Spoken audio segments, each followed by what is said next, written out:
ଭାରତ ବନ୍ଦର ପ୍ରଭାବ ସୁପ୍ରିମକୋର୍ଟଙ୍କ ଆରକ୍ଷଣ ଉପରେ କ୍ରିମ୍ ଲେୟାର ଲାଗୁ କରିବା ଟିପ୍ପଣୀକୁ ନେଇ ବିଭିନ୍ନ ଦଳ ଓ ଭୀମ ଆର୍ମି 21 ଅଗଷ୍ଟରେ ଭାରତ ବନ୍ଦ ଡାକରା ଦେଇଥିବା ଯୋଗୁଁ ପ୍ରଭାବ ଦେଖିବାକୁ ମିଳିଛି।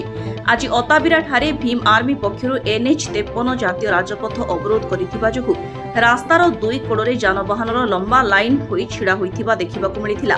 ଏପରିକି ଏହି ବନ୍ଦ ଡାକରା ଯୋଗୁଁ ରେଳ ଯିବା ଆସିବା ପ୍ରଭାବିତ ହେବାରୁ ଯାତ୍ରୀମାନେ ହଇରାଣ ହୋଇଥିଲେ। ଏହି ବନ୍ଦ ଆଜି ସନ୍ଧ୍ୟା ସୁଦ୍ଧା ଚାଲିବ। ଅତାବିରାରୁ ଦୀପକ ବ୍ରହ୍ମଭଟ୍ଟଙ୍କ ରିପୋର୍ଟ, ସ୍ୱାସ୍ତିକ ନ୍ୟୁଜ।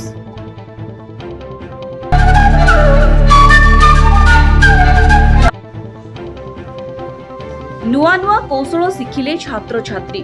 ଠାକୁରମୁଣ୍ଡା ଓଡ଼ିଶା ସରକାରଙ୍କ ଦକ୍ଷତା ବିକାଶ ଓ ବୈଷୟିକ ଶିକ୍ଷା ବିଭାଗ ଦ୍ୱାରା ନୂଆ ନୂଆ କୌଶଳ ଶିକ୍ଷା ସମ୍ପର୍କରେ ସଚେତନତା ସୃଷ୍ଟି ଉଦ୍ଦେଶ୍ୟରେ ଆସିଥିବା କୌଶଳ ରଥକୁ 20 ତାରିଖ ସକାଳେ ଛାତ୍ରୀମାନେ ପାରମ୍ପରିକ ନୃତ୍ୟରେ ସ୍ୱାଗତ କରିଥିଲେ। ସକାଳ 9:30 ସମୟରେ କୌଶଳ ରଥ ସରକାରୀ ବାଳିକା ଉଚ୍ଚ ବିଦ୍ୟାଳୟରେ ପହଞ୍ଚିବା ପରେ ଛାତ୍ରୀମାନେ ପ୍ରଧାନ ଶିକ୍ଷକ ବଳରାମ ସ୍ୱାଇଁଙ୍କ ନେତୃତ୍ୱରେ ସ୍ୱାଗତ ଜଣାଇଥିଲେ। ବ୍ଲକ ଅଧ୍ୟକ୍ଷା ସରୋଜିନୀ ମୁଣ୍ଡା, ବିଡିଓ ସ୍ୱପ୍ନେଶ୍ୱର ବେହେରା, ବିଇଓ ରାମଚନ୍ଦ୍ର ନାୟକ, ଥାନା ଅଧିକାରିଣୀ ସାବିତ୍ରୀ ଦଳେଇ, ବ୍ଲକ ମଙ୍ଗଳ ଅଧିକାରୀ ସୁଶାନ୍ତ କୁମାର ସାହୁ, ସମ୍ବାଦ ସାହିତ୍ୟ ଘରର ସମସ୍ତ ସଦସ୍ୟ, ସାମ୍ବାଦିକ, SHG ମହାସଂଘର ସମ୍ପାଦିକା ସୁଶୀଳା ସାହୁ ପ୍ରମୁଖ ଯୋଗଦେଇ କୌଶଳ ରଥରେ ଆସିଥିବା ନୂତନ ଜ୍ଞାନ କୌଶଳ ସମ୍ପର୍କରେ ଅବଗତ ହେବାକୁ ଛାତ୍ରୀମାନଙ୍କୁ ଉତ୍ସାହିତ କରିଥିଲେ।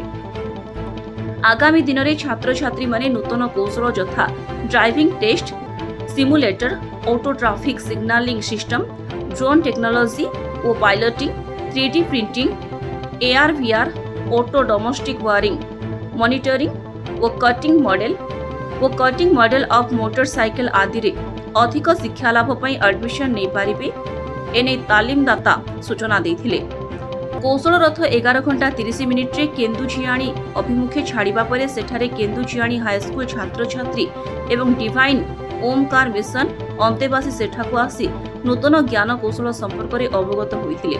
ପରେ କୌଶଳ ରଥ କରଞ୍ଜିଆ ବ୍ଲକ ଅଭିମୁଖେ ଯାଇ କେନ୍ଦୁମୁଣ୍ଡି ସରକାରୀ ଉଚ୍ଚ ବିଦ୍ୟାଳୟରେ ପହଞ୍ଚିଥିଲା। ମୟୂରଭଞ୍ଜ ଜିଲ୍ଲାର କରଞ୍ଜିଆରୁ ହରେକୃଷ୍ଣ ତ୍ରିପାଠୀଙ୍କ ରିପୋର୍ଟ, ସ୍ୱାସ୍ତିକ ନ୍ୟୁଜ।